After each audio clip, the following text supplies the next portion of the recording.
가운데 역사하는 영이라.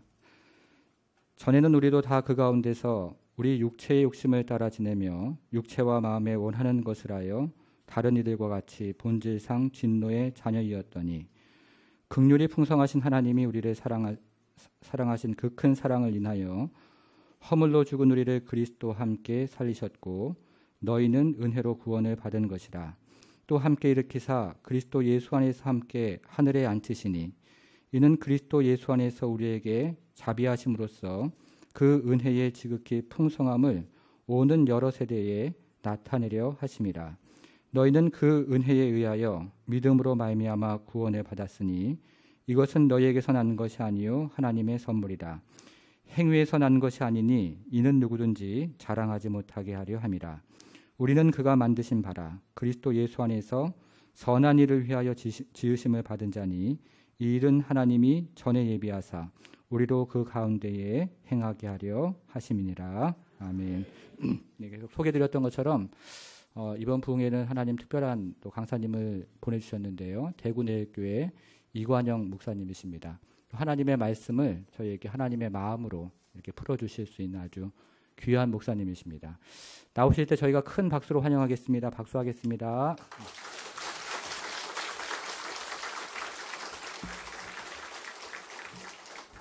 예, 저희들이 드려진 헌금을 위해서 같이 한번 기도드리도록 하겠습니다. 하나님 아버지, 또 저희들이 오늘부터 이제 3일 동안 부흥회를 시작합니다.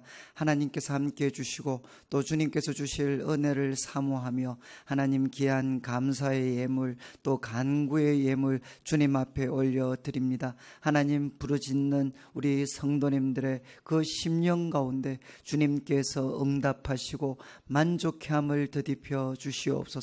하나님, 우리들의 삶에 많은 어려움들, 많은 기도의 제목들이 있습니다. 주의 말씀 듣고 함께 기도할 때 주 예수 그리스도의 이름으로 우리에게 응답하여 주옵소서. 주의 말씀이 살았고 운동력이 있음을 맛보고 체험할 뿐만 아니라 주 예수 그리스도의 이름의 권세가 얼마나 놀라운지를 체험할 수 있는 복된 부흥회 될 수 있도록 인도하여 주시옵소서. 우리 성도님들의 가정과 생업과 자녀들 위해 주님께서 복의 복을 더딥혀 주시옵소서. 감사를 드리며 예수님의 이름으로 기도드리옵나이다.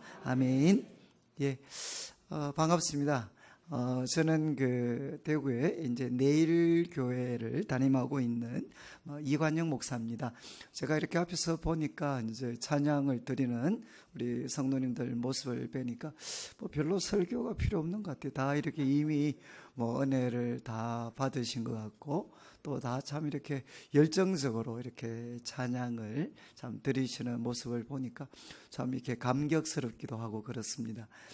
저는 이제 3일 동안 우리가 에베소서의 말씀을 우리가 조금 나누게 되는데 오늘은 우리가 2장의 말씀을 좀 나누려고 합니다. 이제 2장에는 어떤 내용이 기록이 되어 있는가 하면 하나님께서 이제 우리 예수 그리스도를 통해서 얼마나 놀라운 일을 하셨는가 하는 것을 바울이 이렇게 설명을 합니다. 설명. 그래서 1절부터 우리가 읽었던 10절까지 말씀은 하나님께서 우리 예수님을 통해서 우리들 한 사람 한 사람을 하나님의 걸작품이 되게 하셨다라는 것을 바울이 이렇게 가르치고 있습니다. 그래서 제가 간단하게 좀 내용을 좀 설명을 드리면 우리 1절 말씀에 바울이 이야기를 했습니다. 그는 허물과 죄로 죽었던 너희를 살리셨다. 그래서 우리들 한 사람 한 사람은 누군가 하면 과거의 허물과 죄 때문에 죽어있던 사람이다. 이제 성경에서 죽었다는 말은 가장 그 중심적인 의미가 이렇게 분리되어져 있는 겁니다. 분리되어져 있는 것. 아마 우리 성도님들께서도 이렇게 등산을 이렇게 가시다 보면 가끔 이렇게 등산을 가다 보면은 이렇게 울창한 나무가 있는데 그 옆에 한 번씩 땅바닥에 이제 그 나뭇가지가 꺾여서 땅바닥에 떨어져 있는 것을 우리가 한 번씩 볼 수 있습니다. 그러면 그 땅바닥에 떨어진 가지에는 잎사귀도 무성하고 때로는 꽃도 피어 있고 그리고 이제 열매도 맺혀 있습니다. 그런데 땅바닥에 이제 떨어져 있는 그 나뭇가지가 살았습니까? 아니면 죽었습니까? 분명히 거기에는 살았다라는 증거들이 다 있죠. 잎사귀도 있고 꽃도 있고 열매도 있고. 그런데 우리는 그것을 죽었다고 이야기를 합니다. 왜 그런가 하면 생명의 근원이 되는 원래 그 나무로부터 단절되어져 있으니까 지금은 살았다라는 모습은 가졌지만 그것은 죽은 겁니다. 단절되어져 있기 때문에. 마찬가지로 이제 생명의 근원은 하나님이신데 허물과 죄 때문에 우리가 그분으로부터 단절되어져 있었기 때문에 우리는 과거에 영적으로 죽어 있었다는 겁니다.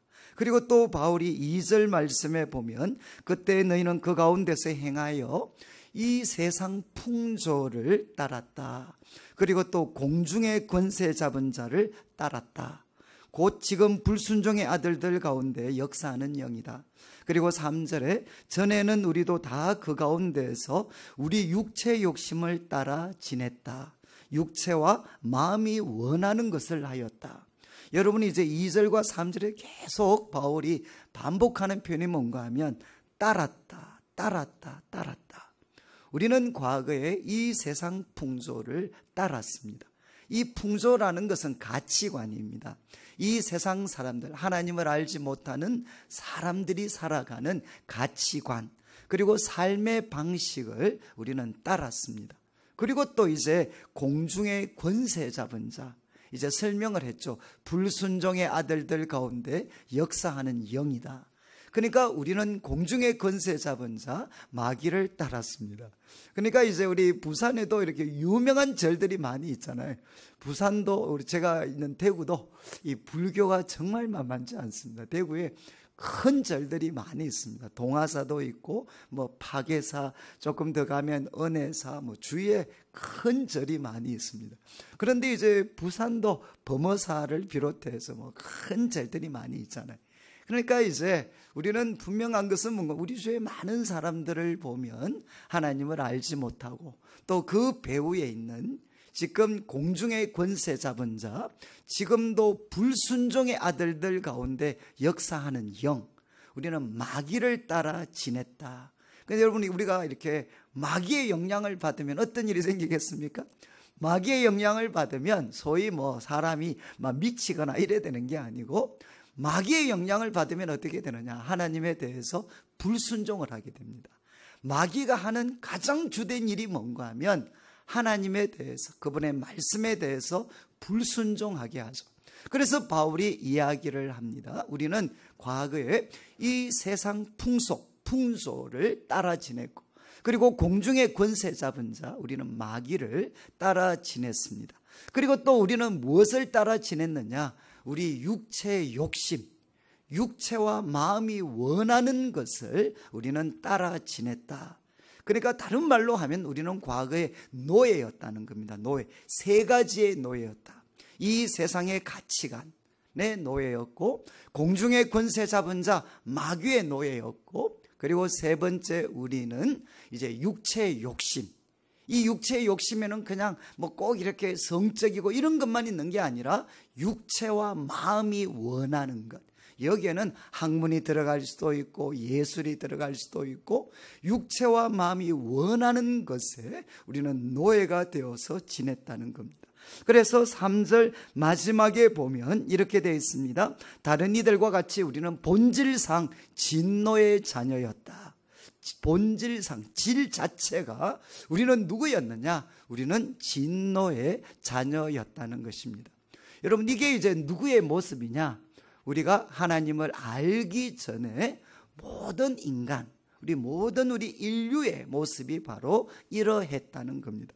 다른 말로 바꾸면 우리도 지금은 이렇게 우리 뭐 권사님, 장로님, 집사님 이렇게 점잖게 앉아 계시지만, 저희도 과거에 주님을 알기 전에는 우리가 어떤 사람이었느냐? 이 세 가지 상태. 첫 번째는 영적으로 죽어 있었습니다.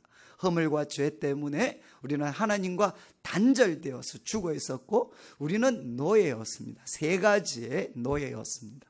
그리고 우리는 또 누구였느냐? 본질상, 질 자체가 하나님께 벌을 받을 수밖에 없는 그런 사람이었다라고 성경은 이야기를 합니다. 그러니까 이게 바로 우리들의 모습이었다는 겁니다. 그런데 4절 말씀에 보면 이런 우리들을 긍휼이 풍성하신 하나님이 우리를 사랑하신 그 큰 사랑을 인하여, 그러니까 이런 우리를 누가 사랑하셨습니까? 긍휼이 풍성하신 하나님이 바로 이런 우리를 사랑했다는 겁니다. 그래서 우리를 사랑하셔서 허물로 죽은 우리를 그리스도와 함께 살리셨습니다. 그리스도와 함께 살리시고 일으키시고, 그리고 그리스도 예수 안에서 함께 하늘에 앉히셨다.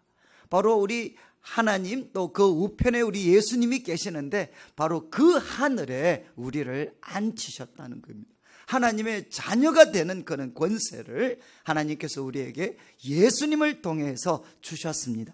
그래서 7절 말씀에 보면 목적이 이는 그리스도 예수 안에서 우리에게 자비하심으로써 그 은혜의 지극히 풍성함을 오는 여러 세대에 나타내려 하십니다. 하나님께서 예수님을 통해 이렇게 우리를 구원하신 이유가 뭔가 하면 바로 그 은혜, 예수님을 통해서 베풀어 주신 은혜, 그 은혜가 얼마나 풍성한가 하는 것을 오는 여러 세대에 나타내시기 위해서 하나님은 예수님을 통해 우리를 구원하셨다는 겁니다. 그래서 우리 8절 말씀, 9절 말씀은 유명한 구절인데, 너희는 그 은혜에 의하여, 그 은혜에 의하여 믿음으로 말미암아 구원을 받았다는 겁니다. 그러니까 우리가 구원받은 이유가 뭔가 하면 예수님을 통해서 베풀어 주신 하나님의 놀라운 은혜. 그런데 그 놀라운 은혜가 내 것이 되려 그러면 무엇이 있어야 됩니까?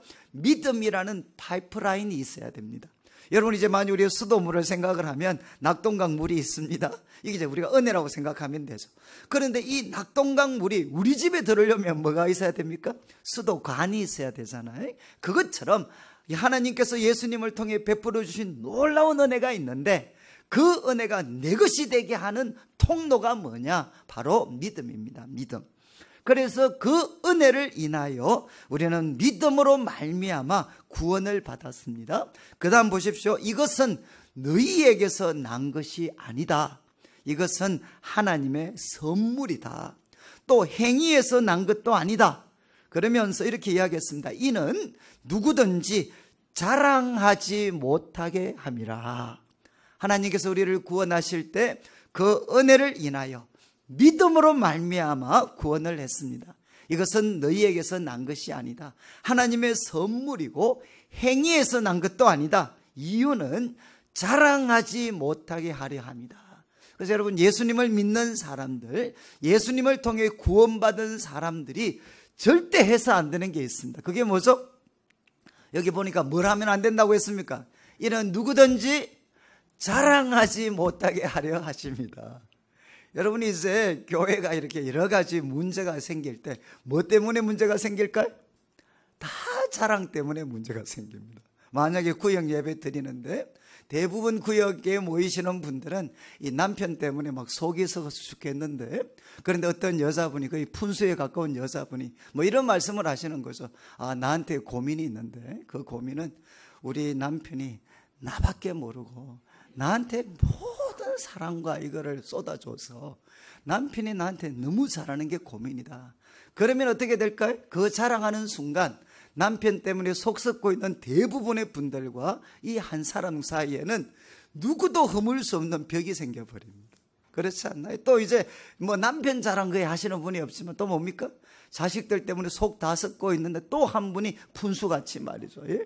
내가 고민은 우리 자식들이 너무 말 잘 듣고 공부 잘하고 하는 일마다 잘 되고, 그러면 어떻게 될까요? 자식들 때문에 속 썩고 있는 분들과 그분 사이에는 누구도 깨트릴 수 없는 벽이 생겨버립니다. 그리고 또 이제 교회가 좀 오래되면 어떻게 되죠?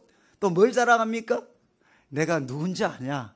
내가 이 교회 처음 세울 때 벽돌 날랐던 사람이야. 그리고 이 교회 건물 이거 짓는데 우리 할아버지 한 손 했어, 한 손. 그리고 우리 아버지 어머니 정말 수고했어.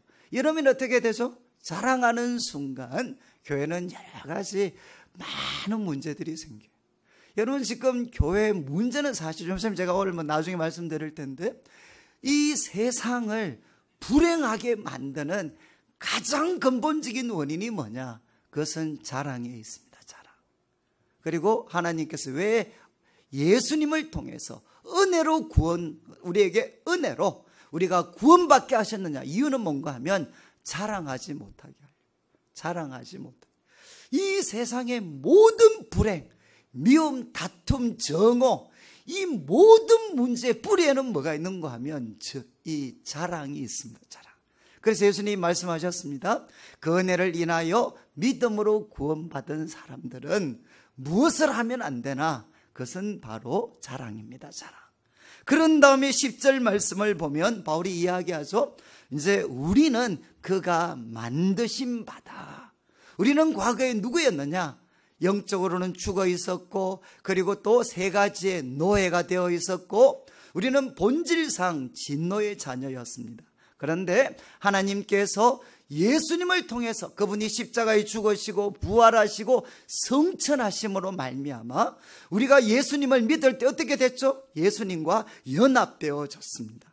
예수님의 죽음이 나의 죽음이 되었고, 예수님의 부활이 나의 부활이 되었고, 예수님의 성천하심이 바로 저의 성천하심이 되었습니다.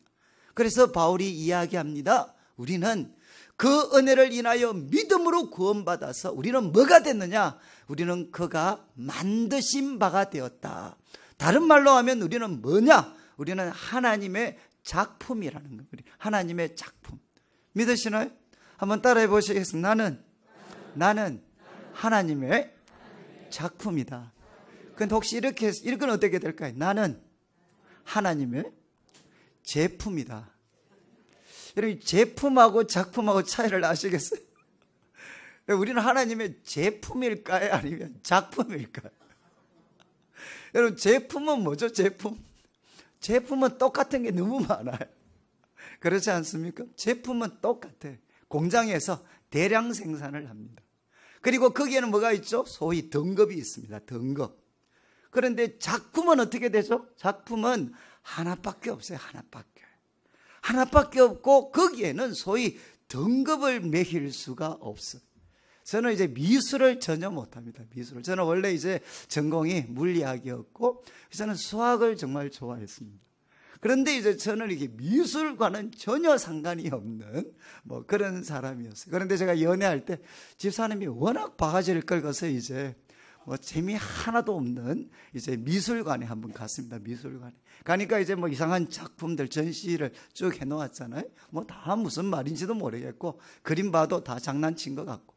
근데 가끔 그 앞에 이제 그림, 예를 들면 제가 책에서 배웠던 피카소 같은 사람이 딱 적혀져 있어요. 그러면 제가 이제 정관을 이렇게 다시 바르게 하고 집사람 보고, 야, 이래 봐라. 야, 이거 정말 잘 그렸다, 야. 여러분, 제가 그 그림을 알고 그랬겠습니까? 뭐가 잘 그렸는지 몰라요. 저는 누구를 믿느냐? 피카소를 믿고.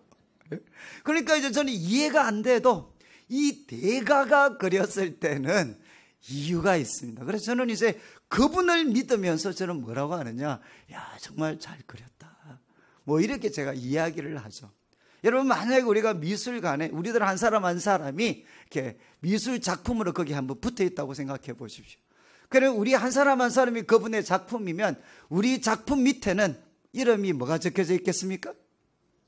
예? 작가로 누가 이제 이렇게 돼 있겠죠. G.O.D. God. 이렇게 이제 이름이 딱 붙어 있겠죠. 여러분, 우리는 누군가 하면 하나님의 작품들입니다.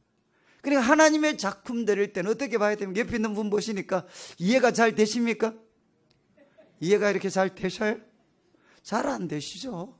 그런데 우리는 이해가 안 되는데 다 그 대가이신 분한테는 우리를 그런 작품으로 만들 때 다 그분에게는 뜻이 있습니다. 뜻이. 그러니까 저는 이제 우리 성도들, 제가 이 말씀을 깨닫고 나서부터는 우리 성도들, 특별히 저는 이제 청년들을 오랫동안 섬겼는데, 야, 제가 이제 청년들 중에 이해 안 되는 애들이 정말 많아요. 정말 그 신기한 동물들이 많이 있습니다. 그러면 이제 걔들 만났을 때 어떻게 하겠습니까? 야, 정말 잘 그렸다, 잘. 정말 제가 볼 때는 이해가 되지 않지만 그 한 사람 한 사람 속에는 누구 손길이 담겨져 있느냐? 바로 하나님의 손길이 담겨져 있습니다. 그래서 우리는 뭐가 되죠? 과거에는 우리는 꼭 이렇게 누가 장난친 사람 같아요. 저는 청년들을 이렇게 오랫동안 섬겼기 때문에 이야기해 보면은 청년들 중에는 적지 않은 애가 꼭, 좀 죄송한 말씀인데, 부모들이 장난친 애들이 많아요. 부모들이. 야, 정말 참 별의별 부모들이 다 있더구만. 정말 부모들이 망쳐놓은 애들이 너무너무 많습니다. 그리고 또 애들은 친구들이 망쳐놓은 애들이 많아요. 그래서 제가 이제 애들 보고, 야, 좀 열심히 해야지. 그럼 애들이 하는 말이, 목사님, 저는 중학교 3학년 때 어느 친구 만나서 놀기 시작했을 때 그때 이미 내 인생은 끝났습니다. 이런 이야기를 하는 애들이 참 많습니다. 그리고 여자분들은 또 어떠시죠? 우리 성도님들 집에 가서 제가 이제 우리 좀 집사님 좀 열심히 하셔야죠. 그러면 이제 이분들이 하시는 말씀이, 목사님, 아시다시피 내가 저 인간 만나고 나서부터 내 인생은 이미 끝났습니다. 이렇게 말하는 사람들이 참 많습니다. 그러니까 저는 우리 청년들을 쭉 만나서 대보면, 야, 정말 부모들이 어떻게 저렇게 모질게 장난을 쳤나. 그리고 때로는 이 세상이 장난쳐서 망쳐놓은 애들이 너무너무 많아요. 그런데 여러분, 바로 그런 인생의 도화지를 가진 애들, 그런데 그 도화지를 바로 대가이신 우리 하나님께 맡기면 어떻게 되겠습니까? 바로 주위 사람들이 장난쳐서, 때로는 자기가 장난쳐서 망쳐버린 그 인생의 도화지를, 믿음은 뭐죠? 하나님께 맡기는 겁니다. 예수님의 십자가를 보고 부활의 능력을 바라보고 그분의 사랑과 그분의 능력을 신뢰하면서 그 세상 사람들이 때로는 자기가 망쳐버린 그 인생의 도화지를 바로 하나님께 올려드리는 거죠. 그러면 어떻게 하겠습니까? 우리 하나님께서는 세상이, 그리고 내가 망쳐버린 그 인생의 도화지를 하나님은 십자가의 사랑과 부활의 능력을 통해서 하나님은 그것을 걸작품이 되게 해 주십니다. 그래서 바울이 이야기를 합니다. 우리는 그분의 만드신 바다, 그분의 작품이 되었다. 이렇게 바울은 설명을 합니다. 그래서 저는 이제 첫 번째 1절부터 10절까지 말씀을 통해서 제가 이제 소개해드린 것은, 바울이 설명한 것은 바로 이겁니다. 내가 과거에 누구였느냐? 나는 영적으로 죽어 있었고, 그리고 또 이제 나는 노예였고, 그리고 나는 본질상 진노의 자녀였다. 이런 나를 하나님은 예수님을 통해 살리셨습니다. 그리고 하나님의 놀라운 구원은 언제 내 것이 되었느냐? 예수 그리스도를 믿을 때, 그때 이 놀라운 구원이 나의 것이 되어가지고 나는 지금 어디를 향해 가고 있느냐? 하나님이 나를 그분의 걸작품이 되게 하십니다. 걸작품으로 지금도 만들어가고 계십니다. 믿으십니까? 저는 제가 좀 제 소개를 좀 드리면, 저는 모태신앙입니다. 모태신앙. 그래서 우리 할머니도 권사님이시고 우리 아버님 장로님, 우리 어머니 권사님이셨습니다. 저는 이제 모태신앙으로 태어나서 초등학교, 중학교, 고등학교 다 교회 회장을 했고, 그리고 성경고사 대회 나가면 노예를 휩쓸었고 또 전국을 휩쓸기도 하고, 그리고 저희 집이 이제 조금 경제적으로 어려웠습니다. 왜냐하면 우리 아버님이 이제 원래 그 학창 시절에 이제 20대 초에 신학교를 다니셨어요. 신학교. 목사가 될 거라고. 이제 우리 어머니한테도 그래 이야기하고 신학교를 다니셨는데, 이제 좀 이렇게 군대 갔다 오시고 결혼하면서 생각이 바뀌셨어요. 그래서 이제 우리 아버님이 신학을 그만두시고 그냥 사업을 하셨습니다. 사업. 그때 그래서 교회를 잘 안 다니셨죠. 그때 우리 할머님이, 저는 이제 우리 할머님 밑에서, 제가 첫 손자니까 우리 할머님 밑에서 제일 저는 같이 이렇게 우리 할머님 따라서 어릴 때부터 저는 부흥회를 다녔어요. 부흥회를 다니고, 부흥회 안 다니면 같이 핫토 치고 이렇게 같이 그래서 저는 우리 할머니 따라서 부흥회도 갔다가 또 우리 할머니한테 모든 핫토를 다 배웠어요. 600번 이렇게 고수도 이런 거 다 쪼라미 다 배웠어요. 그래서 제가 이제 우리 할머니하고 그렇게 했는데, 우리 할머니 항상 제보고 있던 말씀이 뭔가 하면, 야, 너가 아버지는 망한다. 목사 돼야 될 사람이 저렇게 사업하고 있으니까 너가 아버지는 망한다. 그래서 저는 어릴 때부터 우리 아버지가 망할 줄 알았어요. 항상 할머님이 이야기하셨어요. 항상 망한다, 망한다. 정말 우리 할머니의 믿음대로 우리 아버님은 계속 망하셨어요. 계속. 그래서 이제 아버님이 중간에 신앙을, 그래서 참 저희는 이 부산에 우리 아버님 크게 하면 돈 벌 거라고 이제 그때 이 부산이 큰 창고 2개 얻어가지고 이제 기름 가공해서 만드는 제품 전국에 이제 팔아가지고 이렇게 돈 왕창 벌 거라고 말이죠. 부산에 저는 아직도 좀 별로 기억이 안 좋은 큰 창고 2개 빌려가지고 있었는데, 그때 이제 뭐가 터졌느냐, 이란 이라크 전쟁이 터져가지고 6개월 동안 기름을 나르는 배가 한 척도 안 떴어요. 그때 우리 집은 거의 회복이 불가능한 치명타를 맞았어요. 그래서 저희 아버님이 계속 사업을 실패를 했어요. 그래서 그런 가운데서 이제 우리 아버님이 다시 교회 나오시고 집사가 되고 장로가 되고, 그 다음에 제가 이제 대학을 들어갈 때 우리 아버님이 20몇 년 만에 신학교 야간을 복학을 하셨어요. 그러니까 저희 집이 뭐 아버님이 그 정도 사업하시다가 나중에 신학교 야간 복학할 정도까지 됐으면 집이 얼마나 망가졌겠습니까? 우리 할머님의 말씀대로, 예언적인 말씀대로 왕창 철저하게 망해가지고. 근데 저는 이제 교회에서 이렇게, 제 집이 참 어려웠는데 우리 그 할머님이 또 기도하시고 또 교회가 이렇게 저한테 많은 도움을 주셔서 제가 이제 우리 고향교회에서는 처음 제가 서울대를 들어갔어요. 회장하면서 처음 서울대를 들어갔어요. 그러니까 우리 교회에서는 이제 소위 그때 막 인재 양육을 위해서 뭐 항상 기도를 했는데 제가 그 1번이었어요, 1번.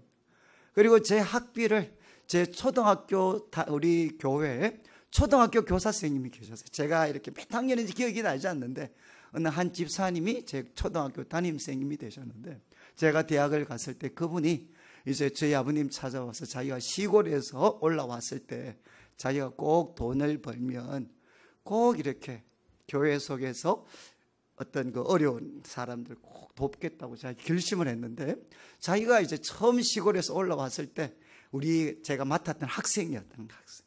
그래서 그분이 저한테 학점에 상관없이 4년 동안 학비를 다 대주셨어요.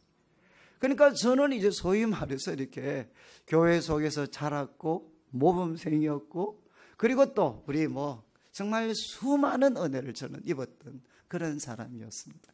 그런데 이제 제가 대학에 들어갔어요. 대학에 들어갔는데 이거 저는 83학번, 제가 83년도에 대학을 들어갔습니다. 그래서 지금은 이제 저희들이 30대는 386, 40대는 이제 486, 이제 우리가 50이 되니까 이제는 86세대라고 불리는 사람들입니다. 저희는 대학 가서 데모만 했습니다. 데모만. 그래서 저는 원래 전공이 물리학이었어요. 물리학. 그래서 저는 이제 수학을 정말 좋아했고, 그리고 이제 기도하면서 하나님이 계신 과학 뭐 이런 것들을 한번 내가 이렇게 좀 펼쳐가 봤으면 좋겠다, 이런 어떤 제가 생각을 했던 적이 있었습니다. 그런데 대학에 가니까 매일마다 데모를 했어요. 매일 애들이 끌려가고 피투성이가 되고, 그러니까 저는 이제 이게 뭐 사람이 미칠 것 같더라고요. 그래서 제가 그때 이제 내가 도대체 뭐 학교만 가면 오늘 내가 데모를 해야 되나 말아야 되나, 가두 시위를 나가야 되나 말아야 되나. 요즘은 뭐 이렇게 데모를 해도 안 잡아가잖아요. 저희들은 같이 데모하다 보면 옆에서 뭐 사법경찰들이 잡아가고 한 번 잡히면 인생에 빨간 줄이 꺼여서 어떻게 될지 모르고. 그러니까 저는 이제 순간 하루하루가 저한테는 너무너무 힘이 들었어요. 그런데 이제 교회 속에서 내가 무엇을 배웠나, 내가 교회에서 도대체 18년 동안 배운 게 뭔가, 이렇게 생각을 해보니까 3가지가 생각이 났어요. 첫 번째는 주일 빼먹지 마라. 예? 그 다음에 하는 말이 꼭 그 다음 말이 중요해. 주일 빼먹지 마라.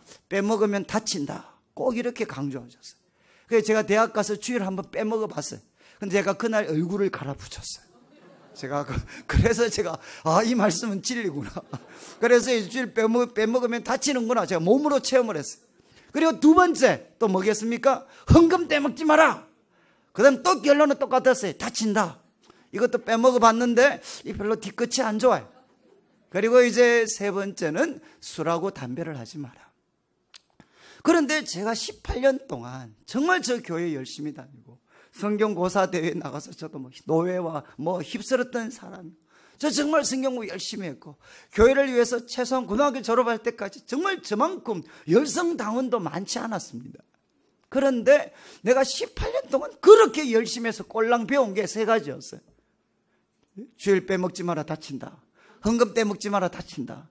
그리고 이제 술하고 담배하지 마라. 그러니까 제 마음에 막 이렇게 갑자기 막 배신감이 막 들더라고요. 그리고 여러분, 제가 교회에서 이런 거 배웠잖아요.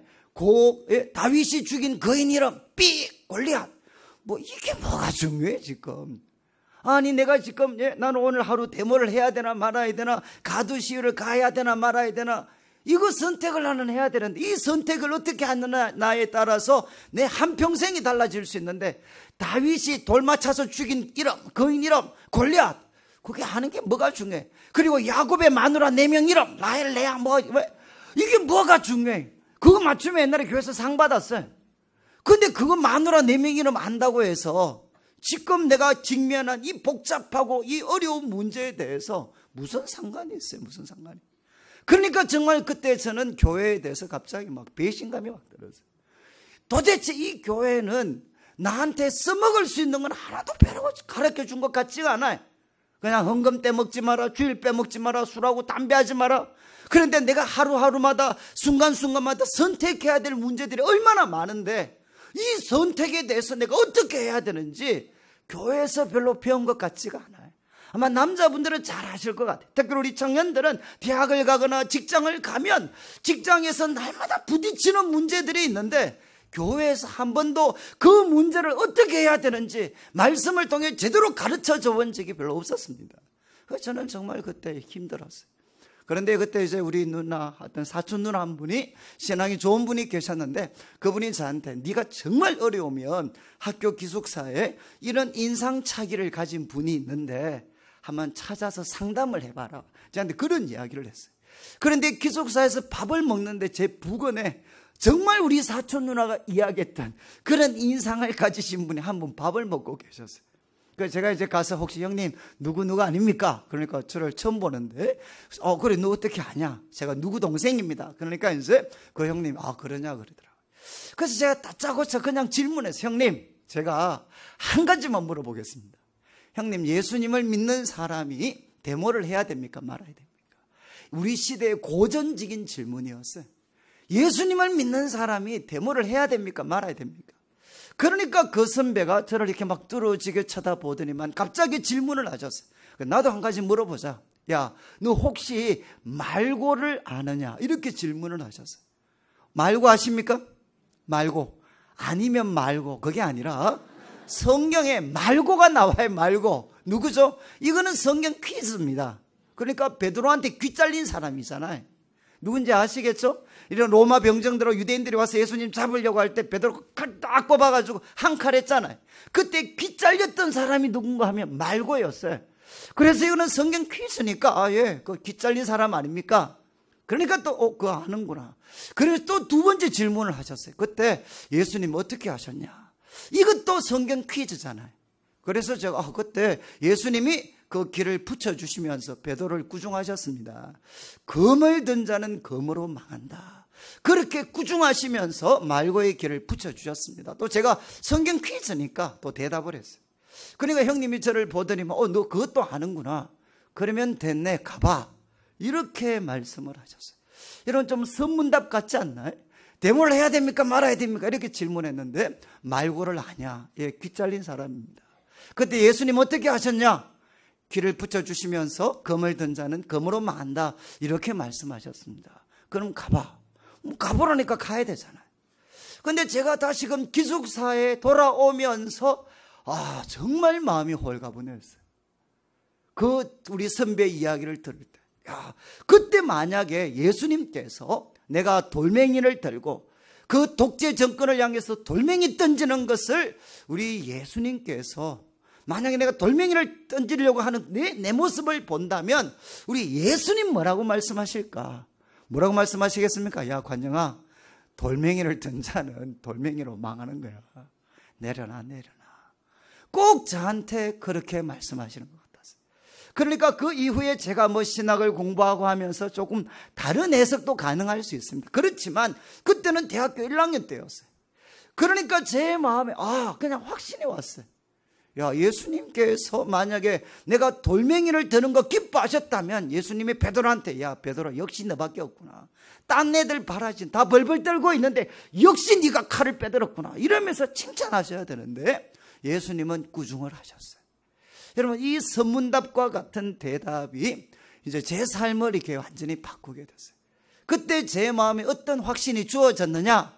바로 내가 정말 이렇게, 저는 어떻게 생각했는가 하면 이 성경 속에는 제가 고민하는 문제에 대해서 답이 없다고 생각했습니다. 성경은, 여기는 성경 퀴즈, 성경 시험을 치기 위한 하나의 소위 말해서 교과서라고 생각했지, 이 말씀 속에 내가 이 세상을 살면서 겪을 수 있는 모든 문제에 대한 답변이 있을 수 있다라는 생각을 저는 해본 적이 없었어요.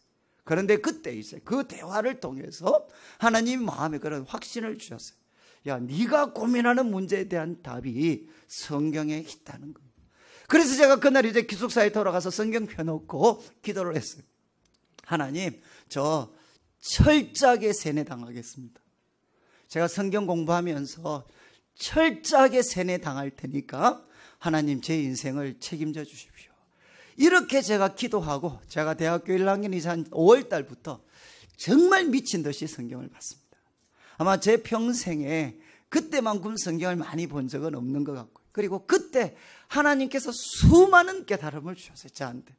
그리고 이제 어떤 운동권의 논리도 제가 어떻게 보면 감히 정말 극복할 수 있을 것 같았던 그 하나님의 지혜와 하나님의 세상을 하나님이 저한테 많이 보여주셨어요. 그래서 저는 그때 제 삶이, 제가 정말 신앙적으로 엄청나게 성숙을 했습니다. 그런데 여러분, 제 전공이 뭐라고 했죠? 제가 물리학과입니다. 그리고 그 당시 서울대 물리학과는 제일 탑이었어요. 우리 과에 전국 1등, 2등, 4등이 다 들어와 있었습니다. 우리 반에서 이제 공부 좀 한다 그러면 걔는 전국에서 그것도 시도 수석은 해야 제가 공부 좀 하는 애다, 이런 이야기를 했어요. 거기 소위 천재들이 모여 있는 곳이었습니다. 그런데 정말 그냥 밤잠 안 자고 거기에만 몰입해서 공부를 해도 따라갈까 말까 한데, 저는 그냥 학교에서 1등 정도 했어요. 그런데 그런 저가 매일 앉아서 성경을 보고, 그리고 성경을 묵상하고 기도하고 또 이 깨달음을 우리 후배들한테 나누고 이러니까 공부를 할 수가 있었겠습니까? 저는 이제 은혜를 받고 나서부터 공부가 너무 힘들어지기 시작했어요. 그리고 저는 이제 소위 과거에 정말 저 수학을 좋아했는데, 그리고 물리와 관계되는 내용을 참 좋아했는데, 은혜를 받고 나서, 그리고 이 세상을 하나님의 말씀을 통해 한번 바꿔보자, 그리고 그때를 위해서 한번 준비하자 지금, 그리고 우리 후배들을 한번 키워보자, 거기에 제 마음을 다 쏟아붓고 나서부터는 책을 보면 내가 왜 이 공부를 해야 되는지 그냥 아무런 의미를 저는 발견할 수가 없었어요. 그래서 저는 이제 역설적으로 은혜 받고 나서부터 공부를 못하게 됐어요. 공부를 못하고 안 하게 됐어요. 그러니까 이제 성적이 이렇게 바닥을 쳤죠. 우리 대학생들은 아실 텐데 성적이 저공비행, 혹시 옛날에 2.0이면 이렇게 학사 경고입니다. 그래서 저공비행 한 2.1, 2, 3 이 정도 타다가 한 번씩은 잠수함 타고 쑥 들어갔다 나왔어요. 그래서 저는 참 이렇게 공부를 참 하기 어려웠어요. 그러니까 저한테 이렇게 있을 수 없는 어떻게 모순이 일어나게 돼. 하나는 하나님 말씀에 제 삶을 완전히 쏟아부었어요. 그리고 저는 정말 이 어떤 소위 말해서 저는 하나님 말씀의 전문가뿐만 아니라 저는 제 분야, 물리학 분야에 있어서 저는 전문가가 돼야 된다라고 믿었던 사람입니다. 그런데 공부를 제가 하지를 못했어요. 그래서 제가 이제 잘 하지를 못하니까 한 번씩 레포트도 뺏겨내기도 하고, 또 시험치면 한 번씩 컨닝을 하기도 하고. 제가 지금도 기억하는 게, 제가 내수동교회 대학부를 이제 다녔고, 거기서 이제 전도사 생활까지 했는데, 이제 내수동교회 대학부에 이제 제일 거기에 소위 믿음이 좋은 사람이 맡았던 직책이 뭔가 하면 행정국장이라는 직책이 있었어요. 회장이 하는 역할 같은 건데. 근데 제가 이제 거기는 임명제인데, 선배들이 제일 믿음이 좋은 사람을 그 직책에 임명을 하는데, 제가 임명을 받았어요, 임명을. 그래서 저도 이제 역시 이 사람들이 사람을 볼 줄 아는구나, 뭐 이런 생각도 하고. 그런데 그 직책을 제가 임명을 받았는데, 거기에는 토요일 날 이제 그 직책을 임명받았던 사람들에게 임명식을 해줘요. 임명식, 아주 잔치를 벌여줘요. 잔치를 벌여주는데, 제가 이제 그날 아침에 금요일 밤까지 이제 선배들하고 같이 의논하고, 토요일 날 아침에 메커닉스라고 역학 시험을 쳤어요. 역학 시험. 그래서 제가 이제 가면서 제가 기도를 했죠. 하나님, 제가 오늘은 백지를 해도 괜찮습니다. 하나님, 오늘은 컨닝을 안 하게 해주십시오. 그리고 제가 이제 한 새벽 늦게까지 공부하고 시험을 치러 갔어요. 갔는데 이제 문제를 잘 풀다가 이렇게 하나의 과목이 딱 막혔어요. 그래서 이거를 넘으면, 제가 어젯밤 새벽 늦게까지 외웠으니까 이것만 그냥 넘으면 뒤에는 다 아니까 최소한 B 이상은 나오는데, 여기서 내가 그냥 스탑 해버리면 또 C, D 이래 나올 수도 있다. 그러니까 막 고민이 생겼어요. 여러분, 제가 그때 컨닝을 했을까요, 안 했을까요? 했을 것 같으면 안 했을 것 같습니까? 그때 제가 컨닝을 했어요. 그래서 제가 옆에 있는 친구를 빌렸어요. 시험지를 빌려가지고, 우리는 무감독 시험이었으니까 시험지를 잠깐 빌려서 이렇게 한 줄을 썼어요. 그런데 한 줄을 쓰는데 정말 너무 비참했어요. 오늘 내가 가서 행정국장으로 임명을 받아야 되는데 지금 내가 이게 뭐 하는 짓인가. 그래서 그냥 꺾고 나왔어요. 그래서 저는 안 했습니다. 그냥 꺾고 나왔으니까. 했고 안 했고 똑같아요. 그래서 제가 이제 그렇게 그냥 시험지를 꺾고 나왔어요. 그래서 이제 교회를 가야 되잖아요. 교회를 가야 되는데, 여러분들이 만약에 저라면 좀 가실 수 있었겠습니까? 오늘 가면 모든 교회 사람들이 저보고, 너 행정국장 된 거 축하해. 그리고 너는 정말 말씀에 타고난 은사가 있었으니까 네가 대학부를 맡으면, 대학부를 행정국장으로 섬기면 우리 대학부가 다시 한번 부흥할 거야. 그러면서 모든 사람들이 저를 칭찬해 주고 저한테 온갖 좋은 말을 다 할 텐데, 저는 오늘 아침 뭐 했습니까? 이제 컨닝 미수에 거쳤던 사람입니다. 그러니까 이게 갈 수가 없죠. 그러다가 이제 고민하다가 교회를 갔습니다. 가니까 이제 뭐 제가 생각했던 대로 정말 기라성 같은 훌륭한 선배들이 다 저한테 와서 막 안아주면서 있잖아요. 넌 정말 하나님이 탁월한 은사를 주셨으니까 네가 우리 대학부 교회 맡으면 잘할 거야, 잘할 거야. 온갖 좋은 이야기를 다 저한테 해줬어요. 근데 제가 그 이야기를 듣고 있는데 속으로 생각을 했습니다. 혹시 이분들이 오늘 아침에 나한테 무슨 일이 있었는가를 안다면, 그거 안다면 지금처럼 저한테 이런 이야기 해줄 수 있을까? 그러니까 아마 이분들이 나한테 있었던 일들이 무슨 일이 있었는지를 안다면 이분들은 이런 걸 안 할 것 같았어요. 그런데 이제 그래도 속아주니까 고맙잖아요. 그래서 제가 그날 이제 임명을 받았어요. 교회 행정국장이 됐어요.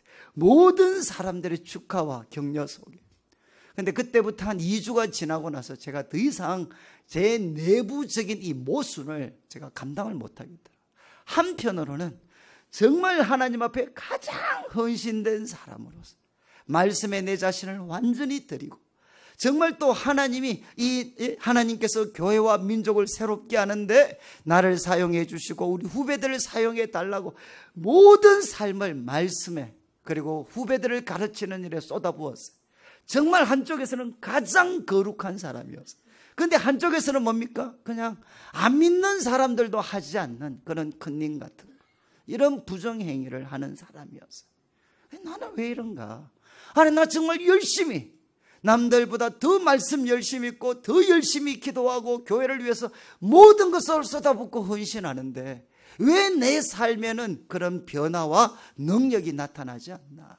왜 나는 이런 모순 속에 빠져 있나? 그러니까 눈 뜨고 제가 사는 거를 견디지를 못하겠다. 그러니까 이제 지금 같으면 그게 우울증이죠. 그냥 눈 뜨고 살 수 있는 힘이 저한테는 없었어요.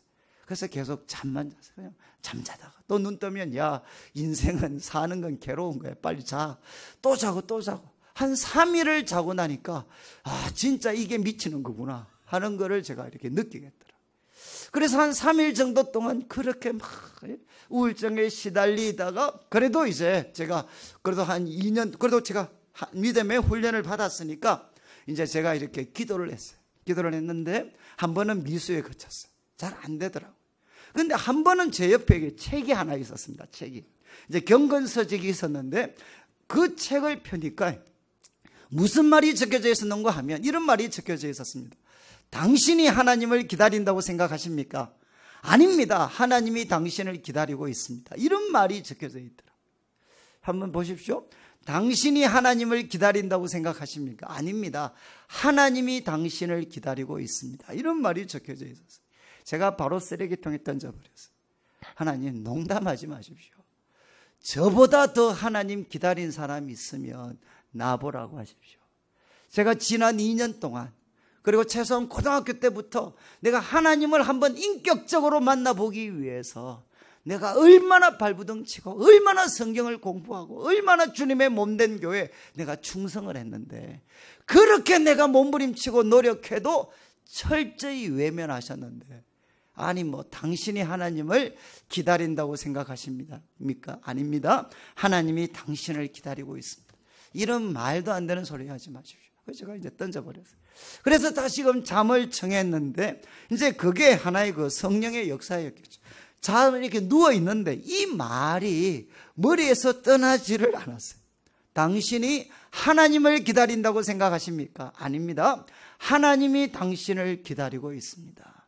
근데 제가 곰곰이 생각해 보니까 이때까지 저는 무엇에 모든 제가 어떤 집중을 했는가? 나 어떻게 하면 하나님 기쁘시게 해드릴까?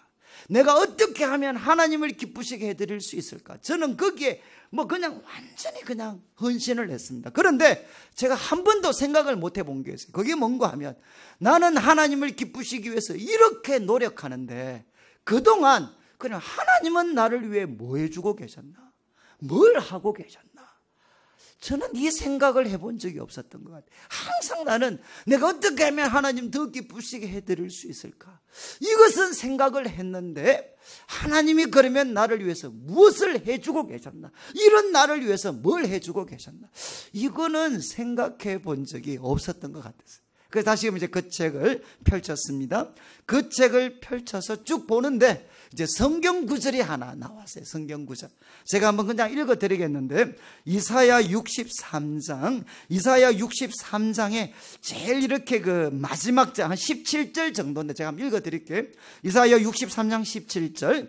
여호와여 어찌하여 우리로 주의 길에서 떠나게 하시며 우리의 마음을 완고하게 하사 주를 경외하지 않게 하시나이까? 원하건대 주의 종들 곧 주의 기업인 지파들을 위하사 돌아오시옵소서. 제가 한번 더 읽어드리겠습니다. 여호와여 어찌하여 우리로 주의 길에서 떠나게 하시며 우리의 마음을 완고하게 하사 주를 경외하지 않게 하시나이까? 제가 이 구절을 이 구절이 적혀 있었는데, 이 구절을 읽는데 정말 눈에서 눈물이 나. 주체할 수 없는 눈물이 났어요. 왜? 이게 제 마음이었어요. 하나님, 나 정말 바르게 살고 싶은데, 하나님 위해서 한번 나 잘 살고 싶은데 왜 하나님 저로 하여금 주의 길에서 떠나게 하십니까? 그리고 왜 우리들의 마음을 자꾸만 완고하게 하셔서 주를 경외하지 않게 하십니까? 나 정말 하나님 잘 섬기고 싶은데 왜 자꾸 내 마음을 굳어지게 하고 주의 길에서 떠나게 하십니까? 이게 정말 제 마음이었어요. 그래서 제가 이제 막 울었어요.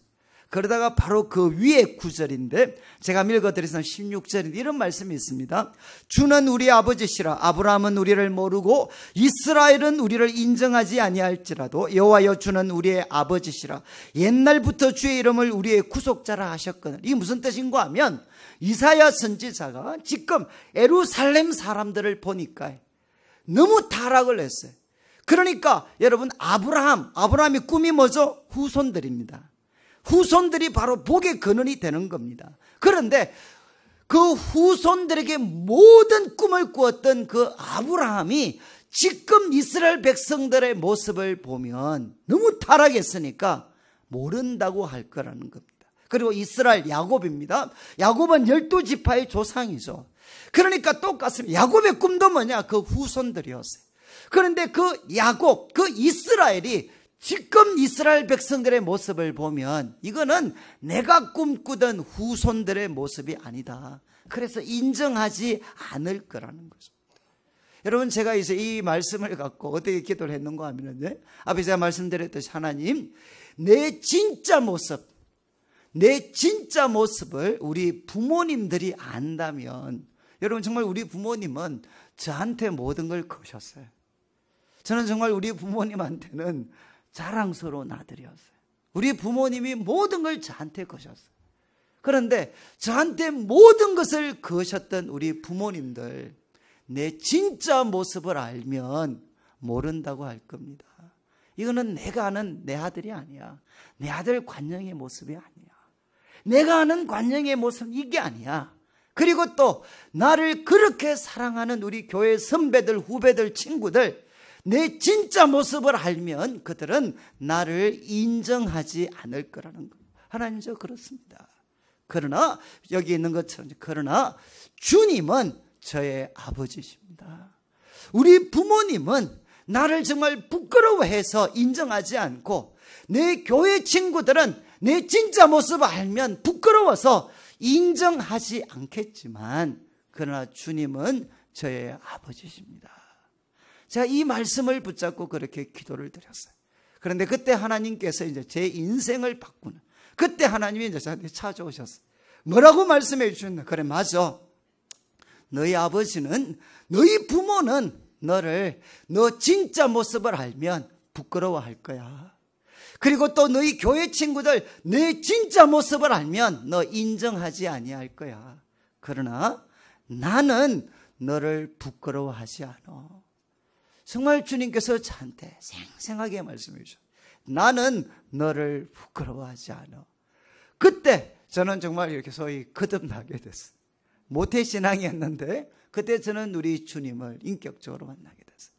그리고 하나님께서 나는 너를 부끄러워하지 않아 라고 할 때 저를 그렇게 짓눌렀던 모든 부끄러움, 그리고 나는 모순덩어리잖아요. 한편으로는 그렇게 하나님 앞에 바로 살려고 하는데 그 작은 죄도 너무나도 쉽게 굴복하는 나, 이런 모순덩어리가 어디 있겠습니까? 그런데 이런 모순덩어리 나를 하나님이 바로 그 절대자이시죠. 불꽃 같은 눈동자를 가지신 그 하나님께서 저보고 나는 너를 부끄러워하지 않아, 이렇게 말씀해 주셨어요. 그때 제가 이제 소위 천국을 맛봤어요. 천국. 야, 하나님이, 그 거룩하신 하나님, 그 불꽃 같은 눈동자를 가지신 하나님이 나를 부끄러워하시지 않는구나. 우리 부모님은 내 진짜 모습 알면 부끄러워하고, 내 교회 친구들은 내 진짜 모습 알면 다 인정하지 않지만, 그러나 우리 하나님은 바로 나를 부끄러워하시지 않고 나의 아버지가 되시는구나.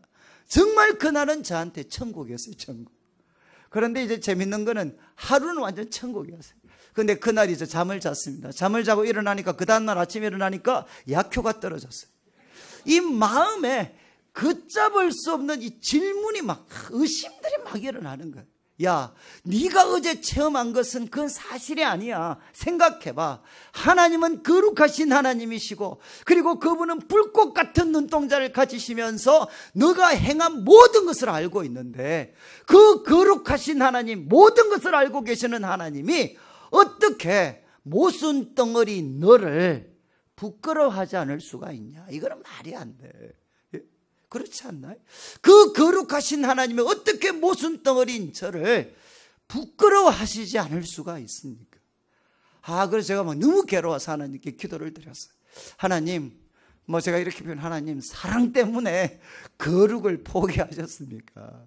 아니, 하나님은 거룩하신 하나님이시고 불꽃 같은 눈동자를 가지신 그 하나님이 어떻게 나 같은 모순덩어리, 우리 부모님도 내 진짜 모습을 알면 용납할 수 없고 내 교회 친구들도 알면 용납할 수 없는 그런 모순덩어리를 어떻게 거룩하신 하나님이 부끄러워하시지 않을 수가 있습니까?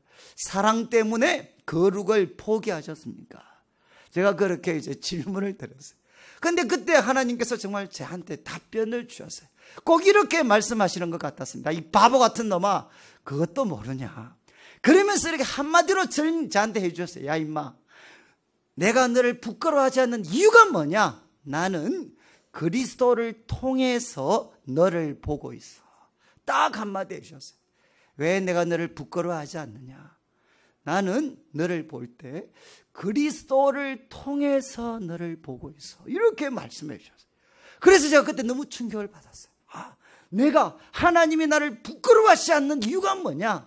하나님과 나 사이에 누가 있기 때문입니까? 내가 하나님 보시기에 의로워서가 아니라 바로 나와 하나님 사이에 누가 계셨느냐? 중보자 그리스도가 계셨어요.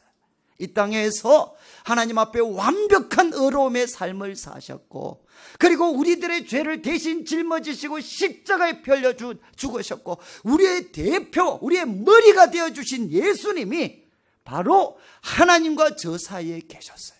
그리고 저는 누구냐? 저는 그리스도 안에 있는 사람입니다.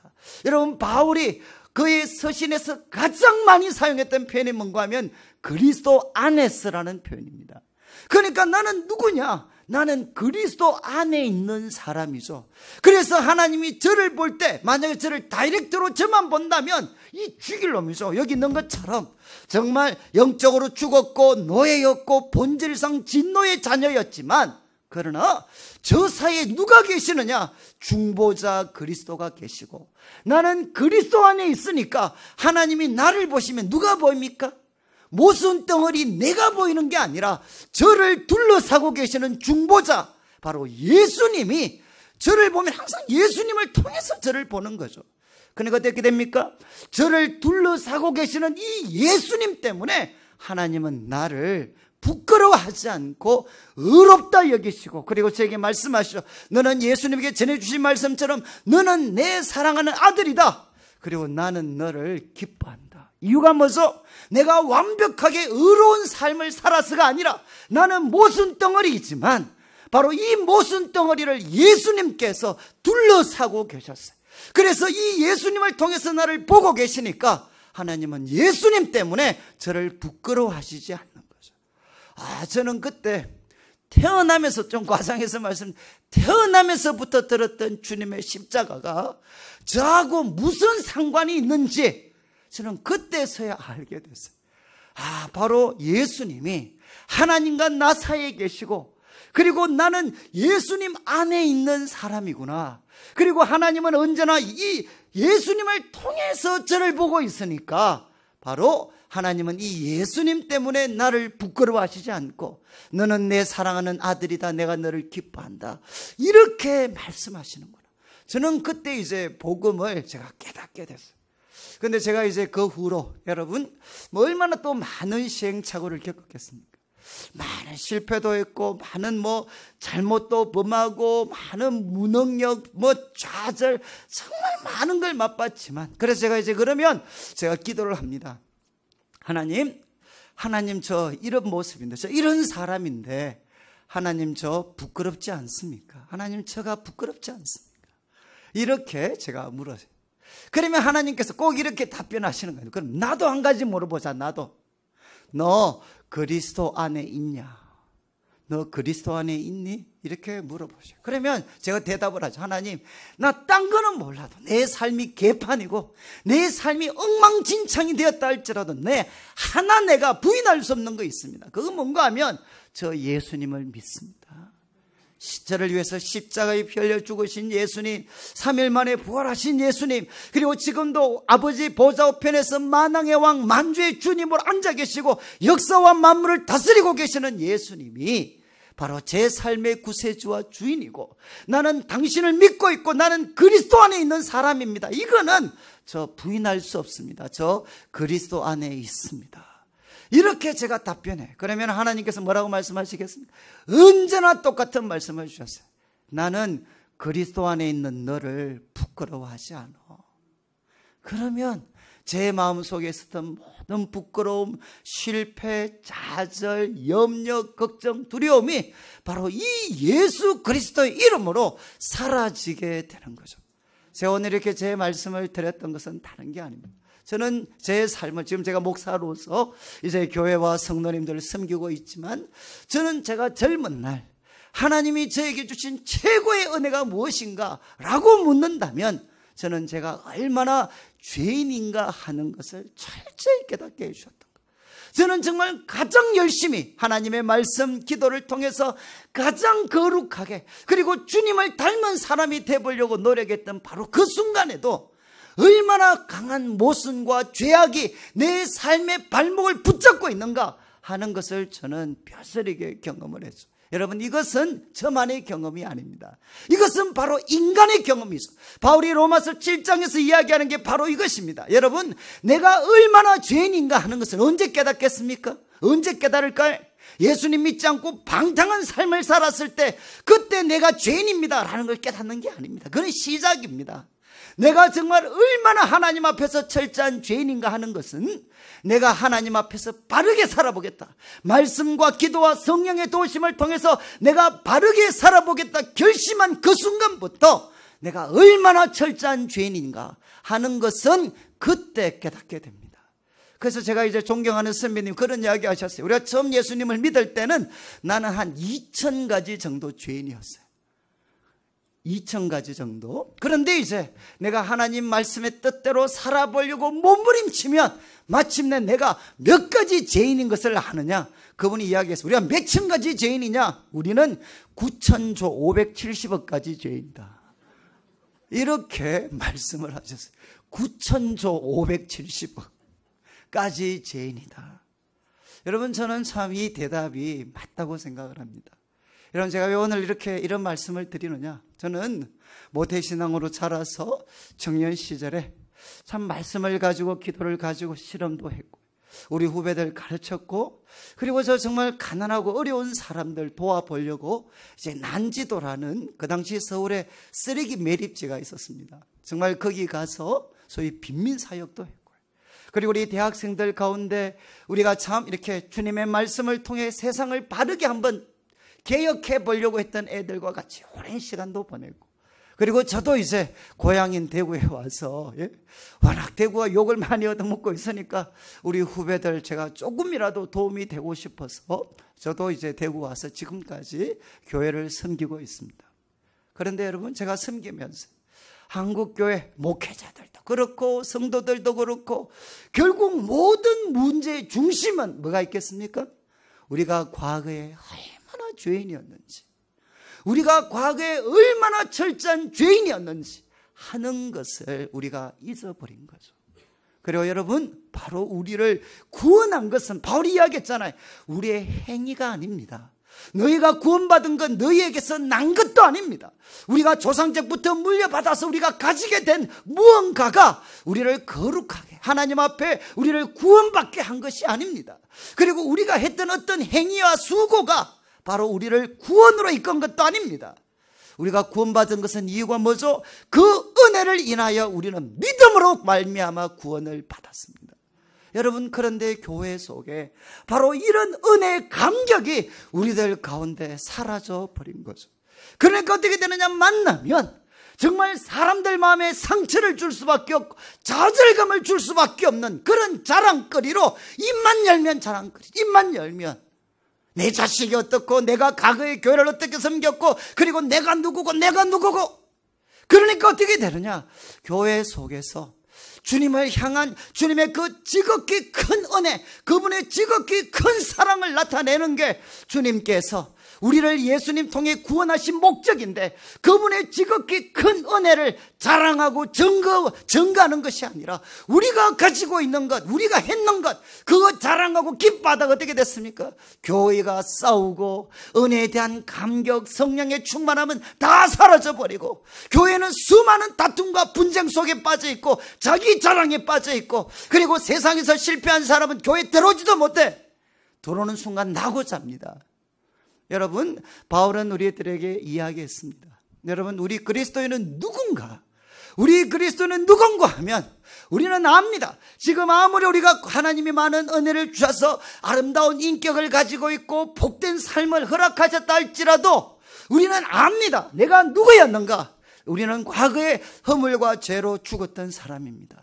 그리고 우리는 노예였습니다. 우리는 이 세상의 가치관과 그리고 공중의 권세 잡은 자와 그리고 육체의 욕심의 노예가 되었던 사람이었고, 우리는 본질상 진노의 자녀였습니다. 그런데 이런 우리를 누가 사랑하셨죠?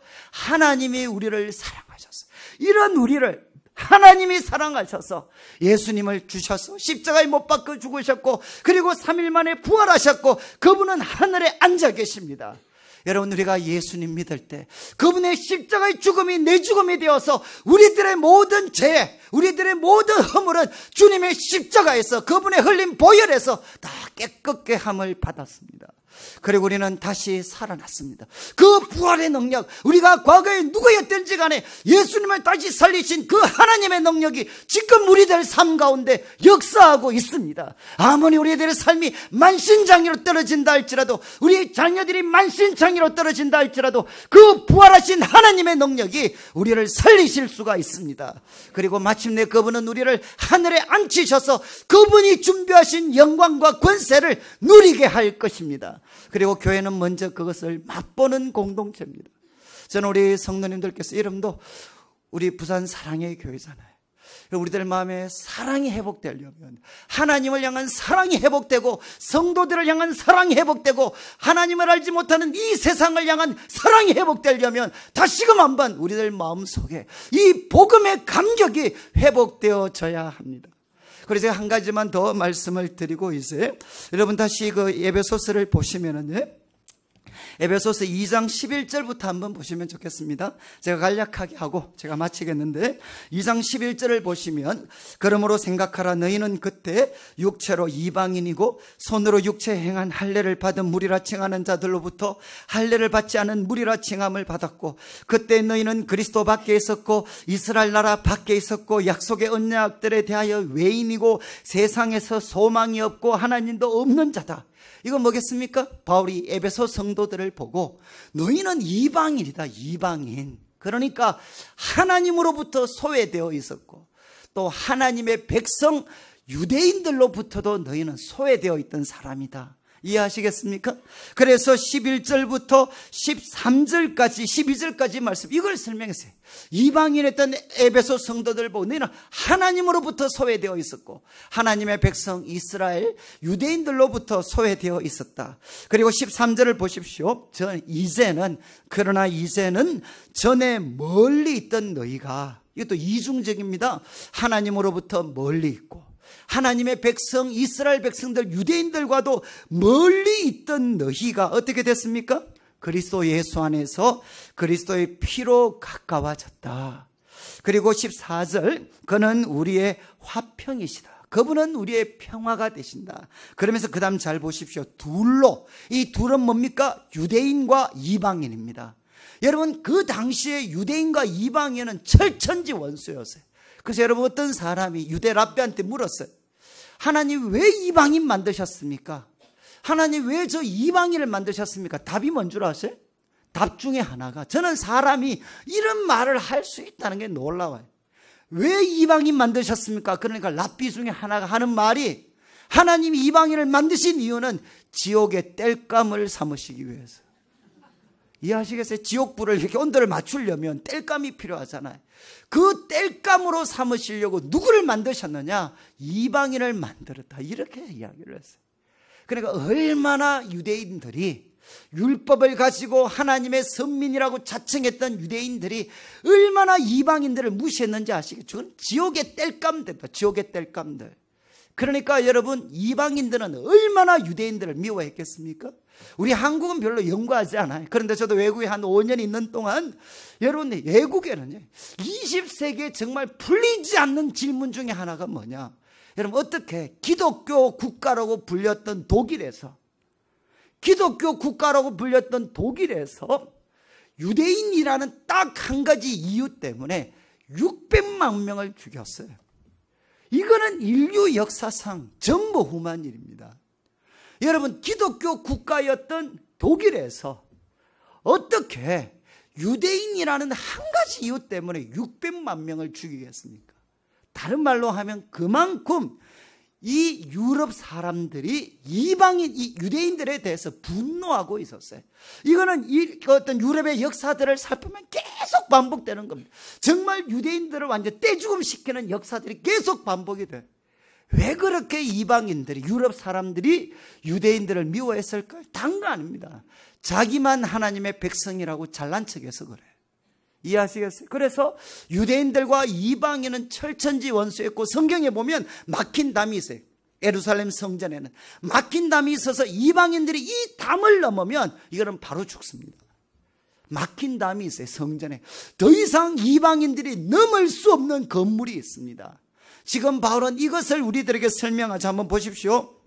14절, 이제 그는 우리의 화평이신지라 둘로 하나를 만드셨습니다. 유대인과 이방인, 누구도 하나 되게 할 수 없었던 유대인과 이방인을 예수님은 하나가 되게 하셨습니다. 그리고 14절 후반부 원수된 것, 유대인과 이방인을 원수되게 만들었던 그 막힌 담, 그 막힌 담을 예수님은 자기 육체로 허물어 버리셨습니다. 그리고 15절 법조문으로 된 계명의 율법, 이것을 폐하셨어요. 파괴시켜 버리셨어요. 그래서 이 둘로 유대인과 이방인을 자기 안에서, 예수님 안에서 한 세 사람이 되도록, 그리고 화평하게 만드셨어요. 여러분 이해하시겠습니까? 저를 한번 보시죠. 지금 바울이 뭐라고 설명하느냐? 여러분 초대교회 가장 큰 신학적 난제가 뭔가 하면 그리스도 안에서 유대인과 이방인이 어떻게 하나가 될 수 있느냐 하는 겁니다. 이게 초대교회 최고의 신학적 난제였어요. 철천지 원수였는데 어떻게 그들이 그리스도 안에서 하나가 될 수 있느냐.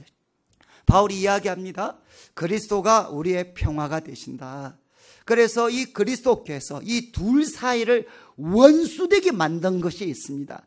중간에 막힌 담, 다시 15절 한번 보시죠. 14절에 원수된 것, 중간에 막힌 담을 자기 육체로 허물어 버리셨는데, 그 하나 예수님이 허물어 버리신 막힌 담이 뭔가 하면 법조문으로 된 계명의 율법, 법조문으로 된 계명의 율법을 예수님이 파괴시켜 버리셔서 이 둘을 하나가 되게 했다는 겁니다.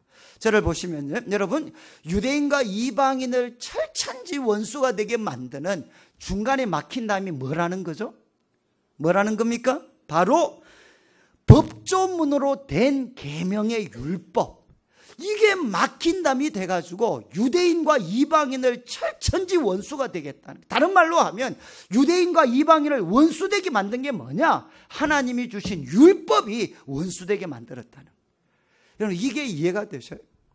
저는 제가 태어나면서부터 교회를 다녔지만 이 부분을 설명해 주신 목사님을 제가 한 번도 만난 적이 없어요. 여러분 유대인과 이방인이 왜 원수가 됐나? 하나님이 주신 율법 때문에 원수가 됐다네. 여러분 이게 이해가 되셔요? 저는 이 구절이 없었으면 저는 좌파가 됐습니다. 저는 정말 빨간 사람이 됐습니다.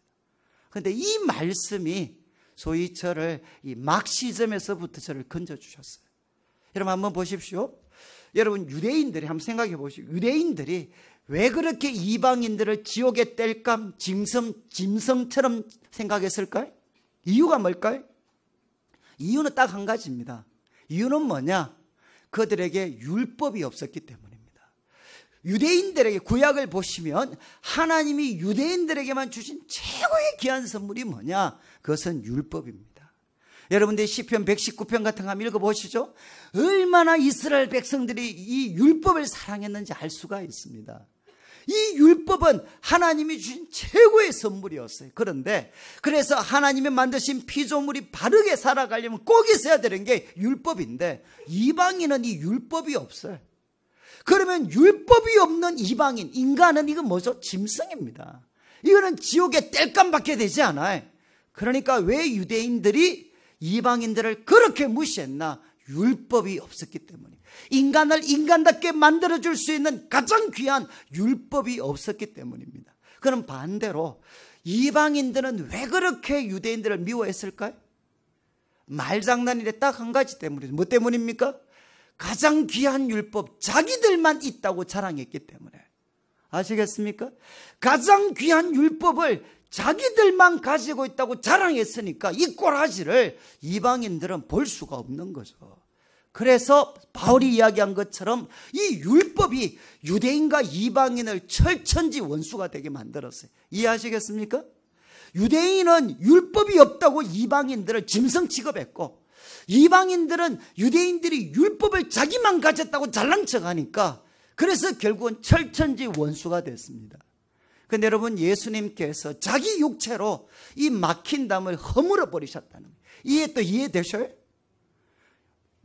예수님이 이 중간에 막힌 담 율법을 자기 몸으로 허물어 버리셨다는 거죠.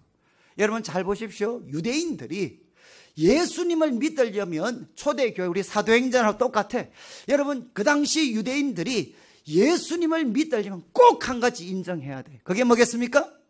그게 하나가 뭐냐? 율법으로 안 됩니다. 이게 갈라디아서와 로마서의 주제입니다. 율법으로는 하나님 앞에 의롭다 하심을 받을 육체가 없습니다. 그러니까 유대인들이 왜 그렇게 복음을 받아들이기 어려웠느냐? 복음을 전하는 사도 바울을 왜 그렇게 핍박했느냐? 딱 한 가지입니다. 율법 가지고 안 된다는 거예요. 그들이 가장 자랑스럽게 생각했던 율법 가지고 안 된다니까 유대인들이 분노할 수밖에 없죠. 할례 가지고 안 된다는 거죠.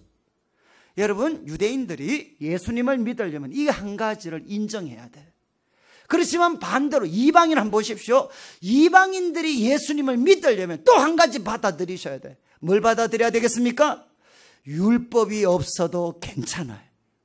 아시겠습니까? 유대인들은 뭘 받아들여야 되느냐? 율법 가지고 안 됩니다 라는 것을 받아들여야 되고, 이방인들은 예수님의 십자가를 바라보면서 무엇을 고백해야 되느냐?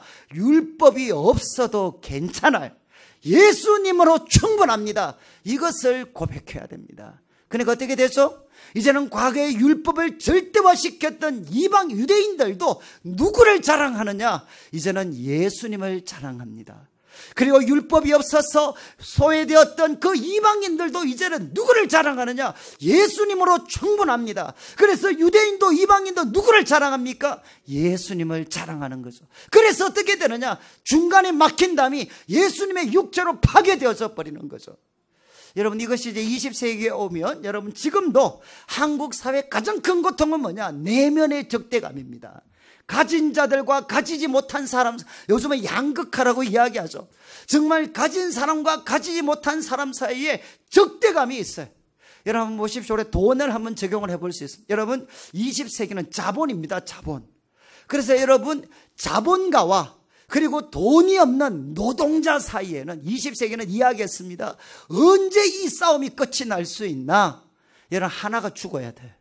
자본가가 다 죽어야 돼. 이거는 뭐냐? 공산주의가 되는 겁니다. 그리고 노동자들이 힘이 못 써요. 이거는 자본주의입니다. 여러분, 둘 중에 하나는 죽어야 이 싸움은 끝이 난다고 사람들은 생각했습니다. 그래서 여러분, 부자들은 가난한 사람들을 뭐라고 합니까? 왜 사니 왜? 돈으로 할 수 없는 게 뭐가 있어요? 그러니까 돈을 가진 부자들은 돈이 없는 사람들을 보면 이건 인간이 아닌 겁니다. 그래 여러분, 돈이 없는 이방, 돈이 없는 가난한 사람들은 돈 가지고 있는 부자들을 보면 뭐라고 하겠습니까? 돈 있다고 자랑하니까 그거 보고 분노하게 되는 거죠. 그래서 지금도 우리가 살고 있는 이 세상도 가난한 자와 부자 사이에는 누구도 허물 수 없는 바로 적대감이 있습니다. 막힌 담이 있습니다. 이게 교회 속에도 그대로 들어와 있어요. 여러분, 교회도 언제나 끼리끼리 모이잖아요. 그렇지 않아요? 저는 난지도에서 3년 반을 사역을 했어요. 거기에서 뼈저리게 느낀 게 뭐냐? 여러분, 경제적 소외, 돈이 없으면 종교적 소외, 좋은 목사님 못 만나요. 그렇지 않습니까? 여러분, 한국교회에서 자랑하는 목사들 다 어디 있죠? 여러분, 천국 밑에 분당에 있어요.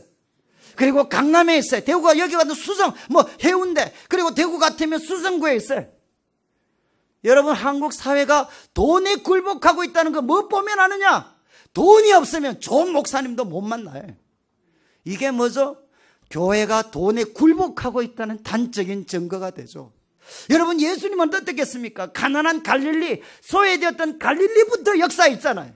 그러면 지금도 이 예수님의 마음을 가진 사람들이 있다면 이 세상 가운데 가장 대접받지 못하고 소외된 곳에 누가 들어가야 되겠어요? 가장 헌신되고 실력 있는 사역자들이 들어가야 되겠죠. 그러나 그렇지 않잖아요. 여러분, 지금 한국 사회는 부자와 가난한 사람 사이에 누구도 막을 수 없는, 누구도 깨뜨릴 수 없는 막힌 담이 있습니다. 그런데 제가 한번 질문할까요? 부자들이 여러분 예수님 믿으려면 꼭 한 가지 받아들여야 돼. 뭘 받아들여야 됩니까? 부자들이 예수님 믿으려면 이거는 꼭 고백해야 돼. 뭘 고백해야 되겠습니까?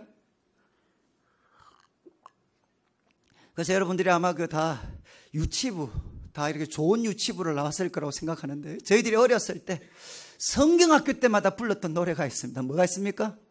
돈으로도 못 가요, 하나님 나라. 여러분, 이 우스운 노래지만 부자들은 이 고백 못하면 예수님을 만날 수가 없어요. 예수님 말씀하셨잖아요. 부자가 천국에 들어가는 것은 약대가 바늘기 들어가는 것보다 더 어렵다고 그랬어요. 왜? 돈이면 안 되는 게 없는 것 같은데 그 부자들이 예수님 믿으려면 꼭 고백해야 돼. 내가 가지고 있는 돈으로 안 됩니다. 돈으로 못 갑니다. 예수님만이 저를 구원하실 수 있습니다. 이거를 고백해야 돼. 그래 여러분, 가난한 사람은 어떻게 될까요? 가난한 사람은 돈이 없어도 괜찮아요. 예수님으로 충분합니다.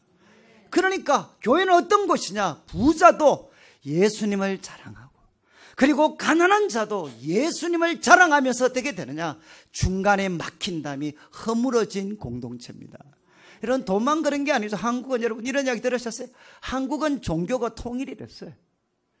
무엇으로 통일됐겠습니까? 한국은 종교가 통일됐습니다. 뭐로 통일됐을까요? 기독교? 불교? 천주교? 아닙니다.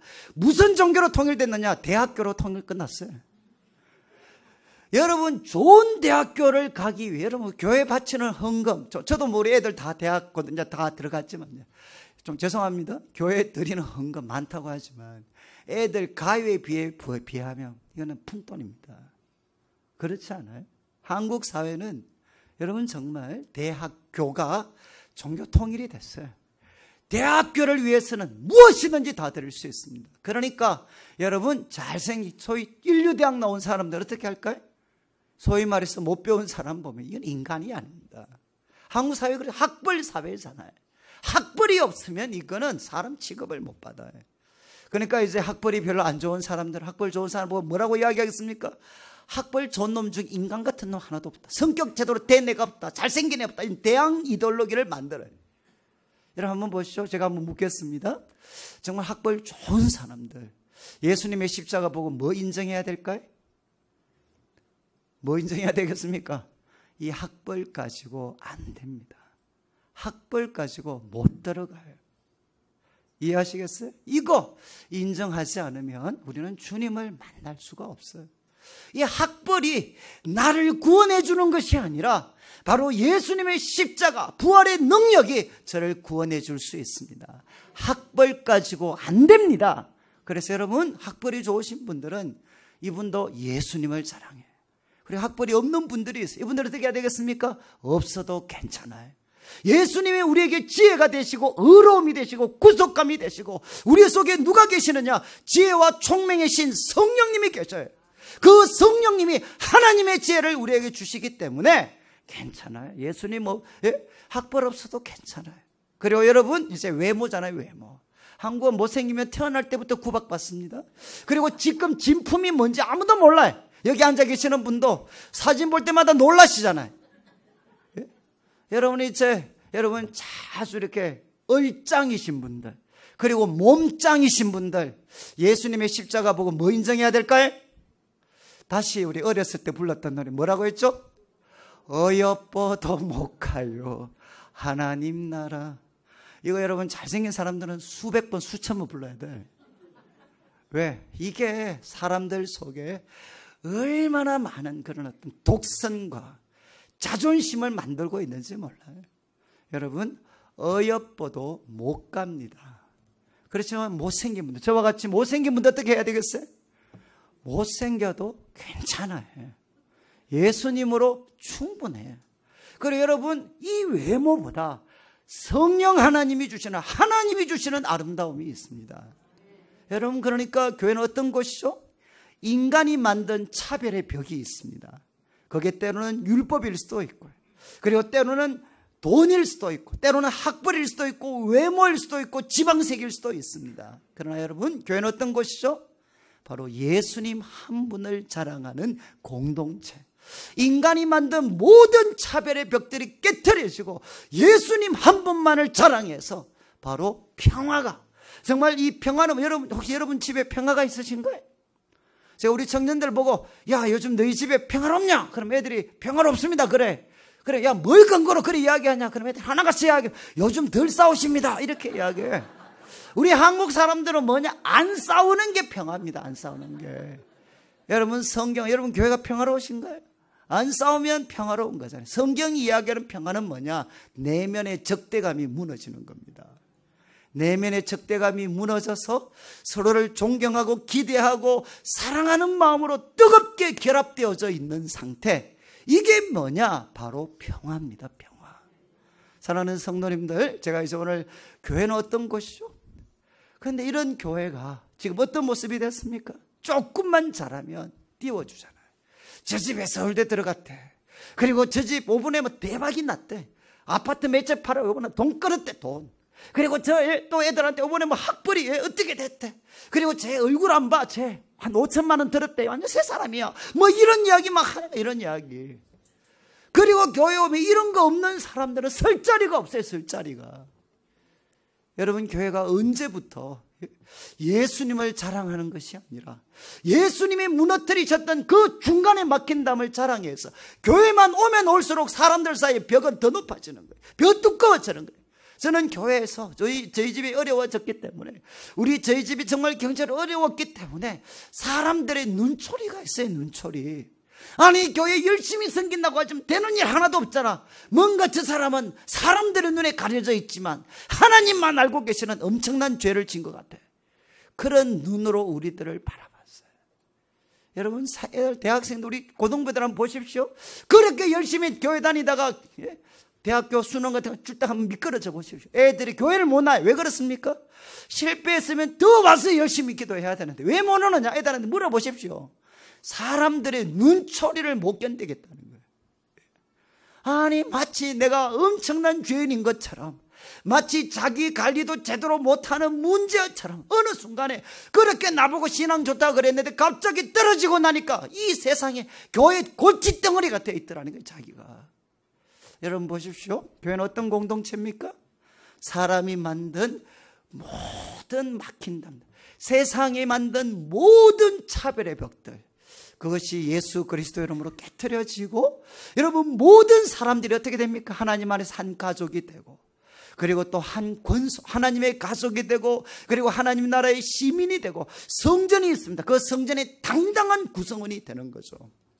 저는 우리 오늘 말씀 두 가지 제가 이제 정리를 하겠는데, 첫 번째는 뭐였습니까? 우리는 누구였느냐? 여러분, 특별히 우리 권사님, 장로님들 잘 기억하셔야 돼. 저와 같은 목회자들 정말 잘 기억해야 돼. 마치 우리가 태어나면서부터 거룩했던 것처럼, 태어나면서부터 우리는 질이 달랐던 것처럼, 바로 그런 마음들, 그런 태도가 오늘날 교회를 이렇게 문제를 일으키게 했습니다. 여러분, 우리는 누구죠? 우리는 영적으로 죽었고 노예였고 진노의 자녀였습니다. 그런데 이런 우리를 하나님이 사랑하셨어요. 그리고 예수님이 십자가에 피 흘려 죽으셨고 3일 만에 부활하셨어요. 이 예수님 믿을 때 하나님은 이 예수님 통해서 우리를 의로운 자다, 나는 너를 부끄러워하지 않는다, 너는 내 사랑하는 아들이고 딸이다, 너는 나의 걸작품이다, 하나님 이렇게 말씀해 주셨어요. 그리고 이런 진행되고 있습니다. 그래, 여러분, 교회는 어떤 공동체입니까? 세상이 만든 수많은 차별의 벽들, 인간을 그냥 가슴 깊은 곳에 상처와 고통을 주고 핥히고 누구도 깨트릴 수 없는 그 벽들 있잖아요. 여러분, 정말 보이지 않는 그 유리벽들이 사람과 사람 사이를 다 가로막고 있어요. 왜? 자랑 때문에. 우리는 예수님을 자랑해야 되는데 이 세상에 속한 것 자랑하다가 교회는 그냥 유리벽으로 다 갇혀서 사람과 사람은 단절되어져 있습니다. 저는 이번 부흥회 때 다시 한번 우리 참 사랑의 교회 성도님들께서, 맞습니다, 하나님, 주님께서 바로 인간의 그 차별의, 인간이 만든 모든 차별의 벽들을 우리 주님께서 십자가에 깨트리셨습니다.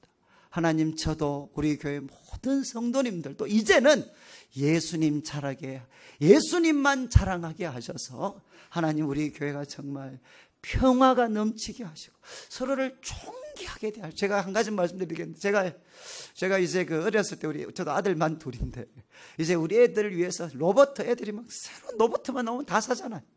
근데 애들 로봇을 사지만 만들질 못하니까 전부 다 누구 일이 됩니까? 다 제 일이 돼요. 또 레고 온갖 복잡한 것도 다 사면 애들 또 하다가 안 되니까 또 다 저한테 맡겨. 그런데 이 레고하고 그리고 로봇 장난감 하다 보면은 진짜 이게 쓰레기인지 아니면은 꼭 필요한 부품인지 구분이 안 되는 게 있어요. 그래서 제가 이제 그런 거 이렇게 잘 모르고 버렸어요. 그런데 이게 평소에는 모르는데 마지막 작품이 완성될 때 되면 이 이상하게 이 쓰레기인지 작품인지 몰랐던 이 이상한 게 그때 이게 거기 있어야 돼. 그럼 저는 버렸잖아요. 그러면 애들이 아빠는 바보같이 말이지 꼭 필요한 부품하고 쓰레기하고 구분도 못하고 하루 종일 요거도 먹어요. 여러분 한번 생각해 보죠. 저는 그때 알았어요. 진짜 쓰레기인지 아니면 이게 꼭 필요한 건지 구분이 안 되는 진짜 이상하게 생긴 애들이 있습니다. 그 부품이 나중에 어떻게 되죠? 결정적인 순간에 그게 있어야 돼. 여러분 교회도 똑같습니다. 교회도 여러분 기인들이 많이 있습니다. 귀한 동물들이 너무너무 많아요. 정말 우리 교회도 신기한 동물들도 너무 신동도 너무 많아요. 이해가 안 되는 분이 너무너무 많아요.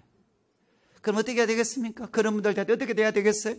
하나님 지금은 모르지만 결정적인 순간에 꼭 필요한 줄 믿습니다. 그러면 어떻게 될까요? 여러분 신기한 동물들은 신기한 능력이 있습니다. 그리고 기인들은 진짜 귀한 능력이 있어가지고 일반인들이 할 수 없는 일을 꼭 누가 하느냐? 이 신동들이 하기 시작을 해요. 저는 청년들도 그리고 우리 교회를 섬기면서 야 정말 저런 분은 너무 심하다 라고 생각했는데 그런 분들이 꼭 정말 심한 사람만 할 수 있는 일 그때 이분들이 혜성과 같이 등장해가지고 그걸 다 처리해줘야 돼요. 여러분 저는 교회에는 모두가 다 필요해요. 잠언에 보면 이런 말씀입니다. 이런 말씀 한번 들어보시죠. 소가 없으면 구유가 깨끗합니다. 맞지 않나요? 소가 없으면 구유가 더럽힐 일이 뭐가 있어요? 근데 이런 말씀이 소가 없으면 구유가 깨끗하지만 소가 힘을 쓰느니라. 무슨 말씀인지 아시겠어요? 소가 없으면 구유는 치울 일이 없어요. 그렇지만 어떻게 되죠? 소가 힘을 쓴단 말이에요. 힘을. 제가 이 구절 묵상하고 제가 청년들 섬길 때 우리 청년들 중에 귀한 인간들, 신기한 동물들 제가 관점을 완전히 바꿨잖아요. 하나님, 쟤들 진짜 쟤들 저 소가 없으면 구유 저것들 때문에 항상 구유는 더러워요. 애들 상처받고 자매들 찝쩍거리고 온갖 가서 장난치고. 그런데 이제 뭐죠? 하나님 저 소들이 저 구유를 더럽히는 소들이 언젠가 힘을 쓸 줄을 믿습니다. 그러면 어떻게 될까요? 진짜 힘을 쓰는 날이와 힘을 쓰는 날이에요. 저는 우리 성도님들 제가 두 가지 말씀. 오늘 하나 우리가 복음의 감격이 있잖아요. 우리 죄인이었는데 그런데 예수님 통해서 우리는 구원받았습니다. 그러나 누구죠? 나는 하나님의 걸작품입니다. 한번 따라하시죠. 나는 하나님의 걸작품이다. 근데 우리 연세들 이러시면 안 돼. 나는 하나님의 폐기물이다. 이러시면 안 돼. 나는 누구냐? 나는 하나님의 걸작품입니다. 여기까지는 쉬워요. 그 다음에 옆에 사람 한번 보시죠. 당신은 하나님의 걸작품입니다. 믿으십니까? 또 자기는 걸작품 보고 하고 옆에 있는 복은 폐기물 그러시면 안 돼. 우리는 누구냐? 우리는 하나님의 걸작품입니다. 또 교회는 어떤 공동체지? 교회 오셔서 혹시 또 자식 자랑하면 옆에서 하셔야 됩니다. 입을 쳐라. 아시겠어요? 교회는 누구를 자랑해야 되죠? 바로 주 예수 그리스도를 자랑할 때 바로 우리 사랑의 교회 가운데 평화와 은혜와 사랑이 넘치게 될 것을 믿습니다. 오늘 말씀 기억하면서 한번 우리 목사님 나오실 때까지 같이 한번 기도드리겠습니다. 하나님, 제 속에 구원의 감격이 회복되게 하시고 우리 또 사랑의 교회 모든 성도님들이 이제는 주 예수 그리스도를 자랑해서 우리 교회 가운데 평화와 사랑